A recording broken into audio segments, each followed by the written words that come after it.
कोयटा में इदारों के खिलाफ इश्तियाल अंगेजी के केस में चेयरमैन PTI के लिए अदालती रिलीफ। बलोचिस्तान हाई कोर्ट के 2 रुकनी बेंच ने साबिक वजीर आजम के खिलाफ FIR गैर कानूनी करार देकर मनसूख कर दी। बिजली की कीमतों में इजाफे के खिलाफ मुल्क भर में चौथे रोज भी मुजाहिरे। खवातीन ने भी घरों से निकलकर बिल जला दिए। साहिवाल में वकला का अदालतों का बायकॉट। हैदराबाद में ताजरों की कॉल पर शटर डाउन हड़ताल। महंगी बिजली के इलाज के लिए निगरान वजीर आजम आज सूबाई हुकूमतों से मशावरत करेंगे। वजारत तवानाई और वजारत खजाना से 48 घंटे में रिलीफ प्लान तलब। सेनेट की कायमा कमेटी के इजलास में पावर डिवीजन ने डॉलर की कीमत में इजाफे को महंगी बिजली का जिम्मेदार करार दे दिया।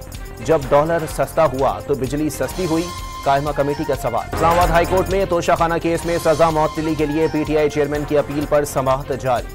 इलेक्शन कमीशन के वकील दलाइल दे रहे हैं। MQM के वफ्द की इलेक्शन कमीशन हुक्काम से मुलाकात। आम इंतखाबात से पहले नई हल्का बंदियां जरूरी करार। इलेक्शन में गैर जरूरी ताखीर न होने की ख्वाहिश भी जाहिर कर दी। पीपल्स पार्टी ने इंतखाबात की तारीख का ऐलान सदर मुमलिकत का इख्तियार करार दे दिया। जियाल रहनुमा नैयर बुखारी की डॉन न्यूज के प्रोग्राम दूसरा रुख में इलेक्शन कमीशन शेड्यूल देने की सूरत में आरिफ अलवी के साथ खड़े होने का इशारा। भारतीय आबी जारियत के बाद दरियाए सतलज में तुग़यानी बरकरार। कसूर में ऊंचे दर्जे का सैलाब।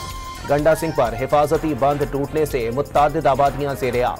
हजारों एकड़ पर फसलें ज़ेर-ए-आब। रुपए के मुकाबले में डॉलर की ऊंची उड़ान जारी। इंटरबैंक में डॉलर 76 पैसे इजाफे के बाद 301 रुपए 76 पैसे की रिकॉर्ड सतह पर आ गया। वर्ल्ड एथलेटिक्स चैंपियनशिप में पाकिस्तान के नदीम अरशद सिल्वर मेडल हासिल करने में कामयाब। जेवलिन थ्रो मुकाबले में अरशद नदीम ने 87.82 मीटर दूर तक नेजा फेंका। वर्ल्ड कप के लिए कौमी टीम की नई किट तैयार कर ली। किट की रूनुमाई आज लाहौर में होगी।